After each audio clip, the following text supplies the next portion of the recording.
आज देखते हैं बुद्ध मत। तो बुद्ध मत जो है जैन मत के बाद आने वाला मजहब है। बुद्ध मत की जो इब्तिदा हुई गौतम बुद्ध से हुई। गौतम बुद्ध 563 कबल मसीह में लुम्बिनी वराना कपिल वस्तु में पैदा हुए। लुम्बिनी वराना कपिल वस्तु ये मुकाम का नाम है। वहाँ पर गौतम बुद्ध पैदा हुए और इनके जो वालिद थे वो शुद्धोधन थे। इनका नाम, गौतम बुद्ध के वालिद का नाम शुद्धोधन था और ये भी क्षत्रिय कबीले से ताल्लुक रखते थे। साकिया सल्तनत के हुक्मरान थे और गौतम की वालदा जो थी उनका नाम माया देवी था। गौतम बुद्ध के वालिद का नाम शुद्धोधन था और माँ का नाम माया देवी था। बुद्ध का असली नाम, गौतम बुद्ध का असली नाम सिद्धार्थ था और इनकी सौतेली माँ का नाम प्रजापति गौतमी था जिसने इनकी परवरिश की। तो इनकी माँ का नाम माया देवी है और सौतेली माँ का नाम प्रजापति गौतमी है। वालिद का नाम शुद्धोधन है और इनका असली नाम गौतम बुद्ध का सिद्धार्थ है। 19 साल की उम्र में यशोधरा से इनकी शादी हुई और इनके बेटे का नाम है राहुल। फिर 10 बरस के बाद 29 साल की उम्र में ये इन्हों महल छोड़कर चले गए। इस वाक़े को अजीम खता ताल्लुक कहा जाता है। पिछले डीएससी में सवाल आया था। अजीम खता ताल्लुक क्या है? गौतम बुद्ध का 29 साल की उम्र में अपना शाही महल छोड़कर चले जाना, इस वाक़े को अजीम खता ताल्लुक कहा जाता है। गौतम बुद्ध ने बौद्ध गया में एक पीपल के दरख्त के नीचे बैठकर तपस्या की 40 दिन तक और तपस्या के बाद इन पर इल्म हकीकी रोशनास हुआ जिसके नतीजे में सिद्धार्था को बौद्धा कहा जाने लगा। यानी ये पीपल के दरख्त के नीचे तपस्या करते रहे 40 दिन तक और इनको जब इल्म हासिल हुआ तो इनका नाम बदलकर सिद्धार्था हो गया। गौतम बुद्ध ने अपना पहला खुतबा वाराणसी के करीब मुर्गदावनम में अपने 5 शागिर्दों के सामने दिया। इसको धर्म चक्र परिवर्तन कहते हैं। ये भी बहुत अहम सवाल है। धर्म चक्र परिवर्तन, कानूनी पहिए की गर्दिश उसको कहेंगे जब गौतम बुद्ध ने अपना पहला खुतबा जो वाराणसी के करीब मुर्गदावनम में अपने 5 शागिर्दों के साथ दिया था।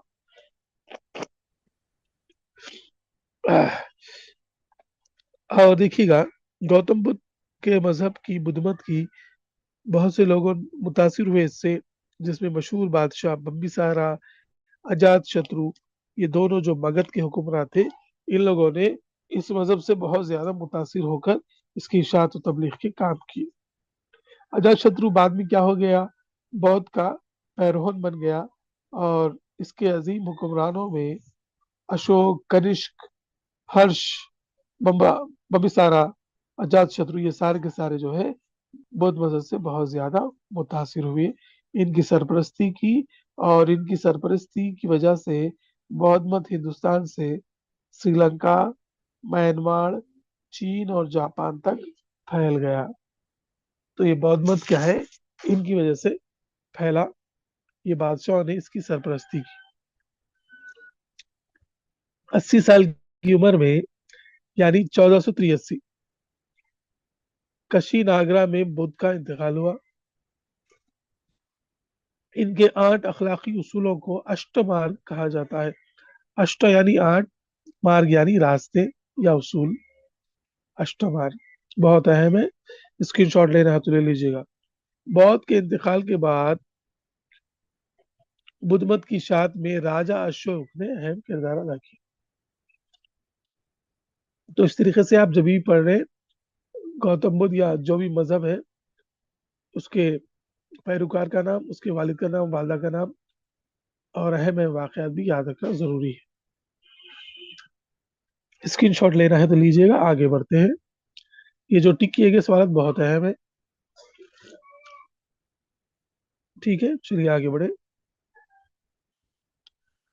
बौद्ध धर्म की मुकद्दस किताब का नाम है त्रिपिटिका है। ये कौन सी जबान में लिखी गई होंगी, बोलिएगा। पाली। अरे अल्लाह अकबर। प्रकृत प्रकृत। रख रहा था। आप लोग इतने ऐसे क्यों कर रहे? कोई क्लास का फायदा नहीं हो रहा फिर। बुद्ध मत और जैन मत की दोनों की किताबें जो है प्राकृत जबान में है। बुद्धों की कायम करदा नालंदा और वलालाबन और धनिया कटका, ये यूनिवर्सिटीज है जो बौद्ध धर्म में कायम की गई थी। कौन सी? नालंदा, वलालाबन, धान्य कटका, ये यूनिवर्सिटीज है। मशहूर माहिर तिब जीविका और चराका का ताल्लुक बुद्ध मत से था। ये मशहूर तारीख में माहिर तिब गुजरे हैं, माहिर डॉक्टर्स थे ये, जीवाका और चराका। बुद्ध मत का मशहूर आलिम आचार्य नागार्जुना है, जो सुरहोल लेखा और रासा रत्नाकर, ये दो किताबें लिखा आचार्य नागार्जुना। ये बुद्ध मत का बहुत मशहूर आलिम था। कौन सी किताबें हैं वो? सुरहोल लेखा और रासा रत्नाकर। बुद्ध मत के चेला और गोपारामा, नासिक, करली और अजंता, यानी मुकामात है ये बुद्ध मत के चेला और गोपारामा। फिर उसके बाद नासिक, करली और अजंता महाराष्ट्र में है ये। इससे पहले एलोरा देखे देखे थे कि वो जैन मत का था। बुद्ध मत का क्या है? अजंता है। करली और अजंता महाराष्ट्र, सांची, अमरावती और नागार्जुना कोंडा, ये अहम मुकामात थे बुद्ध मत के। ये बहुत जरूरी है याद रखना, इम्तिहान में सवालत इसी नोयत के पूछे जाते हैं।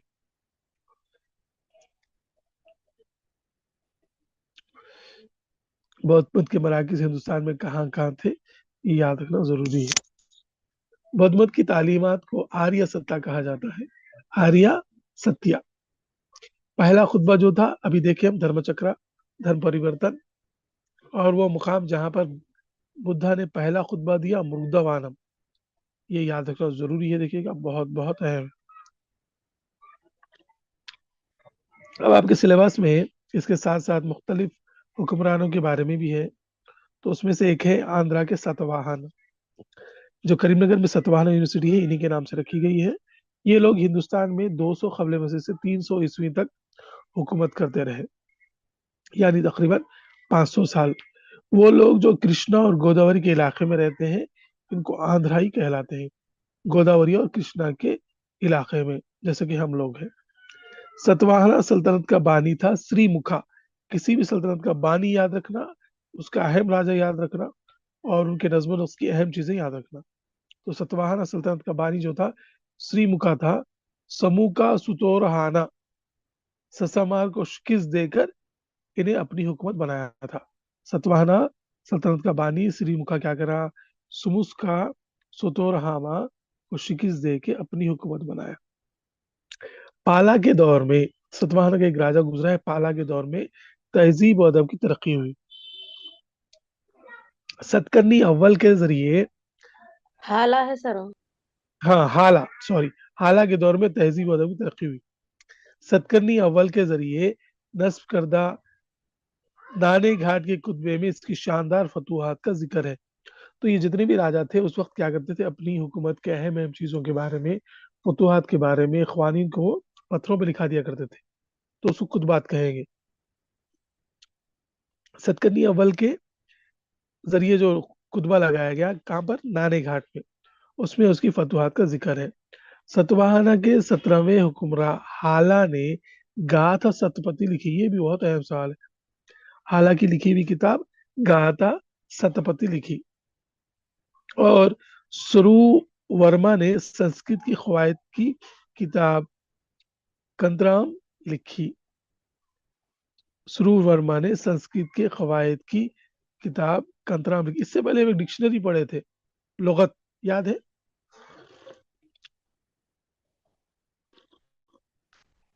याद है? नहीं है? संस्कृत की पहली लुगत डिक्शनरी। चलिए, हो गया। खैर, देख लीजिएगा आप रिवीजन पुराने नोट्स में। गनाधिया ने प्रकृत जबान में बृहत कथा लिखी। बृहत कथा किताब है, इसको लिखने वाला है गन्नादिया, और इसे प्रकृत जबान में लिखी क्योंकि ये बुद्ध मत के बाद का दौर है, जभी के आसपास का दौर है ये। तो ये याद रखना जरूरी है। किताब कथा सारथ सागर में आंध्रों के ताल्लुक बयान किया गया है, यानी आंध्रों के बारे में किताब कथा सारथ सागर, ये किताब में आंध्रों के बारे में लिखा गया। आंध्रा के लोग कौन है?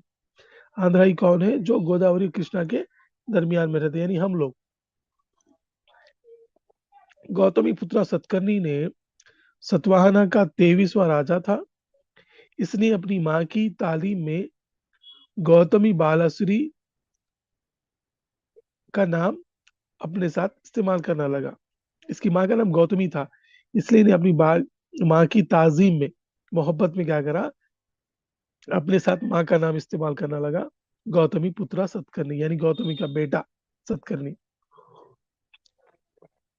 गौतमी पुत्र सतकर्णी एक अजीम नाजिम था, यानी गुड एडमिनिस्ट्रेटर था। इसका बेटा था पुलोवावी सानी।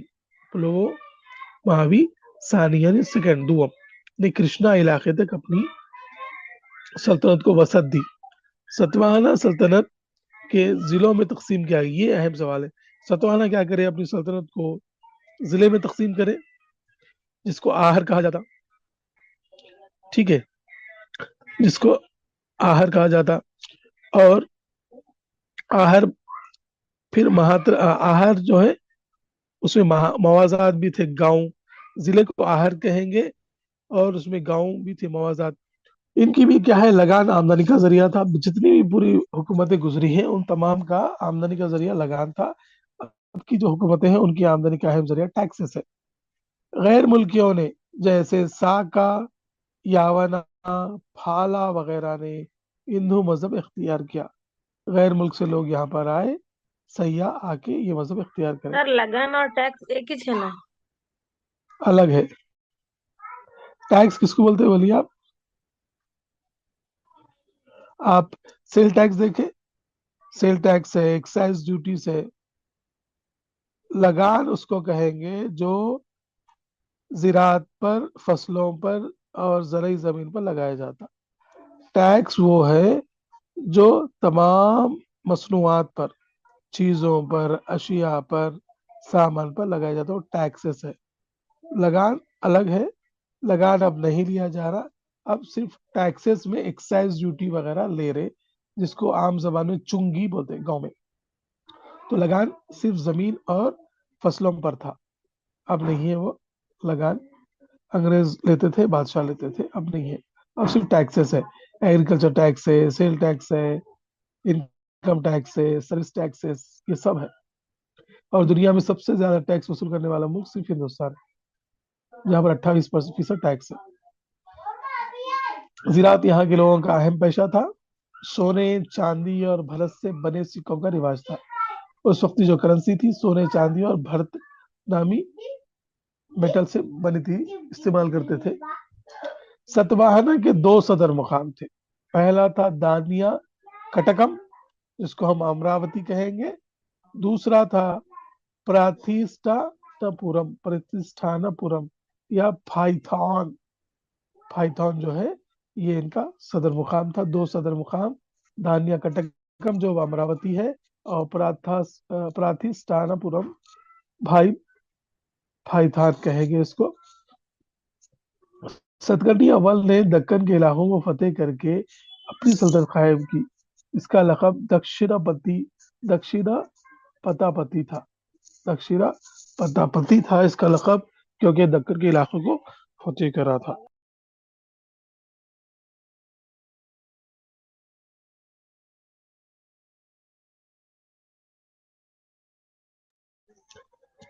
और उसके बाद देखिएगा, सतकर्णी अव्वल ने दोयागास, राजा सोयागा और अश्वमेधा, ये 2 किताब यागास किए। यागास का मतलब है यज्ञ करते हैं ना, पूजा पाठ, वो। अश्वमेधा और राज राजा सोया योगा, ये लिख लेना, ये बहुत अहम है। ऐसी सवाल आते, एकदम आसान नहीं आते आप, क्योंकि ये रिक्रूटमेंट टेस्ट है, कोई एकेडमिक टेस्ट नहीं है जहां पर आसान पूछा जाए। मौजूदा ईरान को पर्शिया कहा जाता था। सिकंदर ईरान के मकदूनिया का बादशाह था। वो पहला यूरोपी था जिसने 327 कबल मसीह में हिंदुस्तान पर हमला किया। सिकंदर जो अजीम बहादुर गुजराना, वो मकदूनिया का बादशाह था। तक्षशिला के राजा अंबी ने जंग किए बगैर सिकंदर के सामने हथियार डाल दिए। ऐसे सवाल आते। एक मिनट।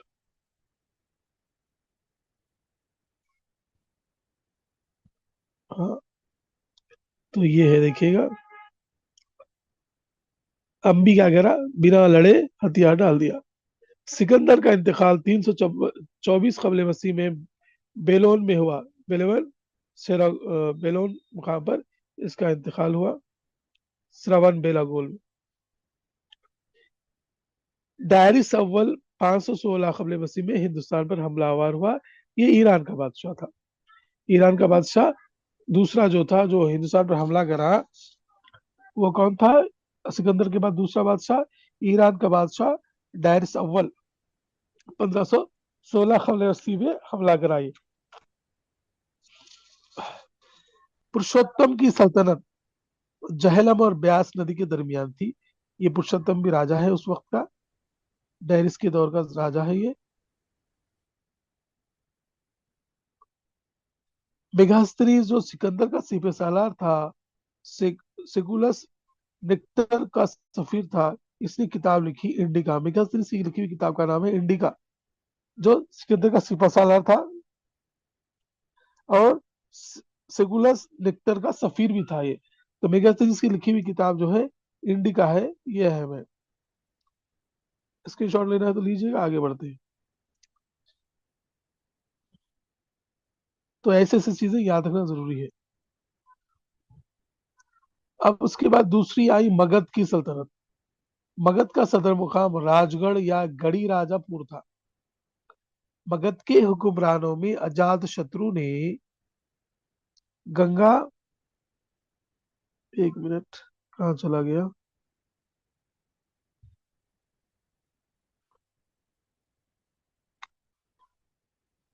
हाँ, मगध के हुक्मरान अजात शत्रु ने गंगा के किनारे एक नया सदर मुकाम पाटलिपुत्र तामीर किया, जिसका नया नाम जला दुर्गम रखा गया। पाटलिपुत्र का नया नाम क्या है? जला दुर्गम। अजात शत्रु बनाया सोहे। बम्बिसारा बुद्धमत का हमअसर था। इसने कौशल्या की शहजादियां लक्ष्मी, वैद्या और मुद्रा से शादी की। ये लोग क्या करते थे उस सर, जमाने में? पा, पाटलिपुत्र का नाम पटना है ना? अब है, जब की बात चल रही ना ये, ठीक है, जी सर। जब की बात है ये, अब की नहीं है। तो बम्बिसारा बुद्धमत का हमअसर था। इसने कौशल्या की शहजादियां, 3 शहजादियों से शादी की। ये लोग उस वक्त क्या करते थे, किसी भी सल्तनत को अगर अपने कब्जे में करना है या बढ़ाना है अपनी हुकूमत को, तो इससे शादियां करते थे। इसका बेटा था अजात शत्रु, बम्बिसारा का बेटा अजात शत्रु। तो सवाल कैसा आता, बुद्धमत का हमअसर मगध का बादशाह कौन था? अजात शत्रु, बम्बिसारा, ऐसे सवाल आते थे, तो बम्बिसारा जवाब रहता। नंदा कबीले का पहला हुक्मरान महापद्मा नंदा 360 कबल मसीह में तख्तनशीन हुआ। इसका लकब जो था अग्रसेना था। क्या लकब था इसका? अग्रसेना। नंदा कबीले का पहला हुक्मरान महापद्मनंदा का लकब था अग्रसेना। ऐसे सवाल याद रखना। मगध पर हुकूमत करने वाले नंदाओं का ताल्लुक नंदा कबीले से था, इसलिए इन्हें नवानंदास कहा जाता है। नवानंदास इसलिए कहते हैं कि वो नंदाओं का खानदान से ताल्लुक रखते थे, इसलिए। और मगध का आखिरी हुक्मरान कौन था? धनंदा था। पहला हुक्मरान याद रखना, आखिरी याद रखना, और उसका अहम। तो आखिरी हुक्मरान कौन है? अजातशत्रु पहला, और आखिरी धनंदा था मगध सल्तनत का। शूडास महाजन पद से मुराद 16 महाजनपदा है ये। शूडास महाजनपदा 16, शूडास का मतलब है 16 हुकूमतें। शूडास महाजनपदा का मतलब है 16 हुकूमतें। शूडास महाजनपदाओं में ममलिकत बहुत ताकतवर थी। ये 16 हुकूमतों में सबसे ज्यादा ताकतवर हुकूमत कौशला की थी। कौशला मुकाम की जो हुकूमत थी 16 महाजनपदाओं में, ये बहुत ज्यादा ताकतवर थी। तो उस वक्त मगध हुकूमत में 16 हुकूमतें थी।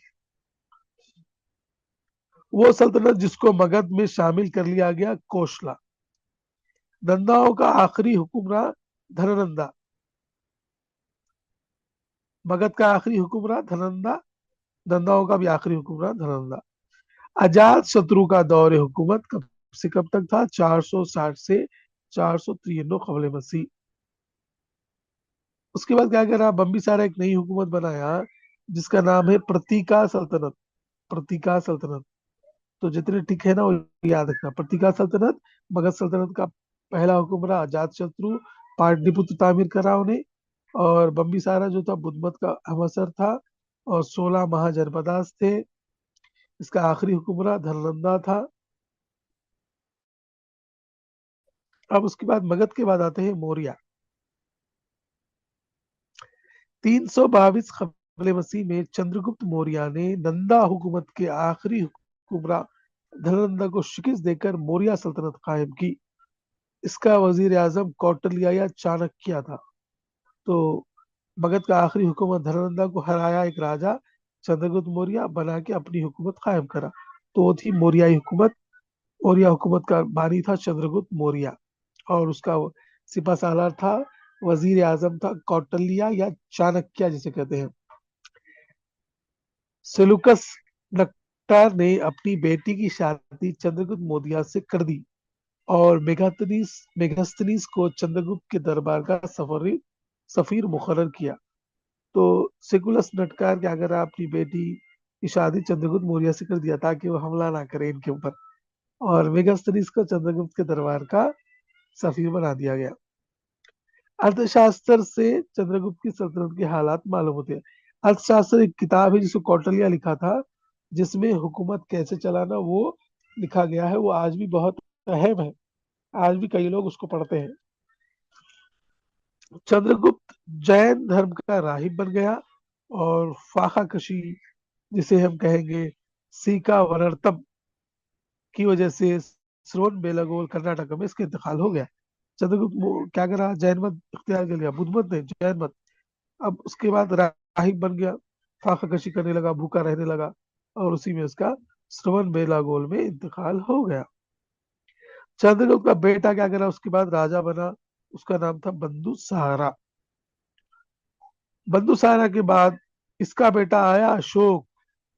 चंद्रगुप्त मौर्य का बेटा बम्बिसारा, बम्बिसारा का बेटा सॉरी बंधुसारा का बेटा अशोक तख्त नशीन हुआ। और अशोक एक बहुत बड़ी जंग लड़ा था कलिंग के मुकाम पर, जो 260 कबल मसीह में हुई। कलिंग जो उड़ीसा में है। और इसी जंग के बाद लाखों लोग मारे गए इस जंग में। तो अशोक क्या करा? ये जंग में मारे गए लोगों को देखकर जंग सब कुछ छोड़ के, हुकूमत छोड़ के चला गया। ठीक है, चलिए आगे बढ़े। कुछ डोर तो नहीं है ना? स्क्रीनशॉट लेना है ले लीजिए। बहुत अहम टॉपिक से देखिए, सीक्वेंस में है एक के बाद एक, ऐसे ही पढ़े तो याद रहता है। तो मगध के बाद मौर्य सल्तनत आई हिंदुस्तान में। भुवनेश्वर उड़ीसा में है ये भी, के करीब धौली के मुकाम पर अशोक और कलिंग की बादशाह के दरमियान जंग हुई। अप्पागुप्त के नाम के गुरु ने बौद्ध धर्म में शमूलियत की तरगीब दी अशोक को। अशोक के मुसाफ अशोक ने मुसाफिरों के शाहराहों पर दरख्त लगवाए, कुएं खुदवाए और सहराए बनवाए। तो उस वक्त सफर जो था बस और ट्रेन वगैरह का नहीं होता था।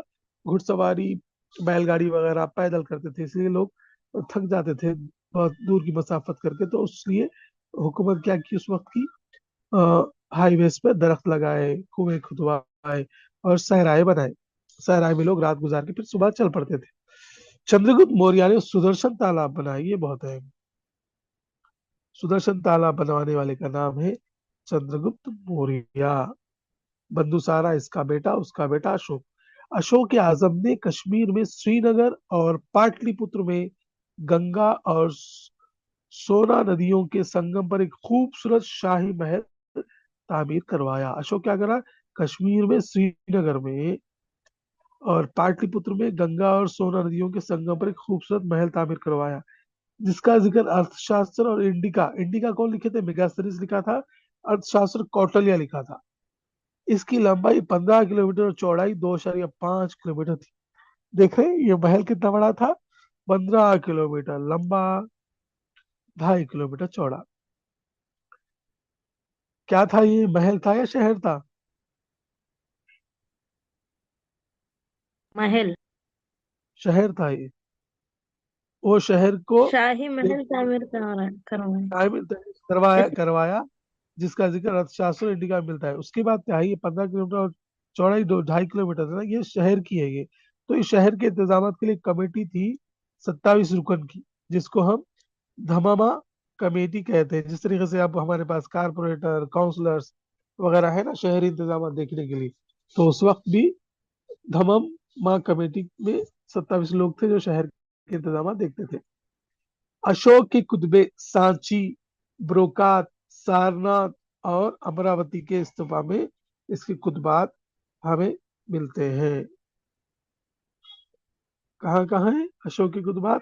सांची, बुरुकात, सारनाथ और अमरावती। अमरावती। सारनाथ की अशोक की लाट पर बनाए गए 4 शेर के निशान को हुकूमत हिंद ने कौमी निशान तस्लीम किया। अब हमारे पास इंडिया का जो एम्बलम है, जो कौमी निशान है, वो 4 बबर शेर है ना, वही है ये। कहाँ से लिए? सारनाथ की अशोक की लाट से ली। अशोक ने पाटलिपुत्र में एक कॉन्फ्रेंस मुनक्किद की और अपने फर्जंद महेंद्र और बेटी संघामित्रा को बौद्ध धर्म की तबलीग के लिए भेजा। श्रीलंका वगैरह भेजता है नहीं, ये याद रखना बहुत अहम है। अशोक क्या करा, पाटलिपुत्र में कॉन्फ्रेंस रख के अपने बेटा, अशोक के बेटे का नाम है महेंद्र और बेटी संघमित्रा, ये दोनों को बौद्ध धर्म की तबलीग के लिए भेजा। 185 कबले मसीह में चंद्रगुप्त मौर्य खानदान का आखिरी हुक्मरान बुरी हजरत हरी हजरत को तख्त से बेदखल कर दिया गया। इसके सिपा सालार पशुमित्रा संघा ने इसे कत्ल कर कर संघ सल्तनत की बुनियाद डाली। ये लोग क्या कर रहे थे? धनानंदा को हरा के हुकूमत बनाए थे। अब ये इनके आखिरी जो गुप्त सल्तनत का आखिरी हुक्मरान था बुरी हजरत को, इसको क्या करे, कत्ल करके। कौन कत्ल करा इसको? इसी का सिपा सालार पश्चिमित्रा पश्चिमित्रा संघा कत्ल करके क्या करा, उन्हें एक नई हुकूमत बनाया जो है संघ सल्तनत। तो इस तरीके से ये लोग एक दूसरे को मारते थे और अपनी अपनी हुकूमतें बना लेते थे। ठीक है।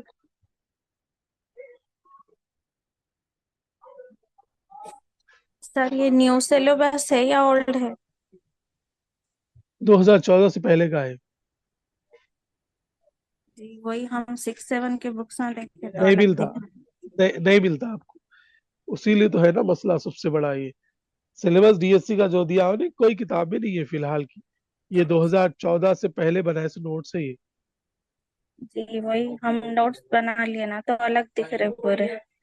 आप नोट्स गलत बनाए। आप नोट्स कैसा बनाए? सिलेबस देख के बनाए या बुक्स देख के बनाए? जी 6th क्लास के बुक्स 6, 7, 8, 9।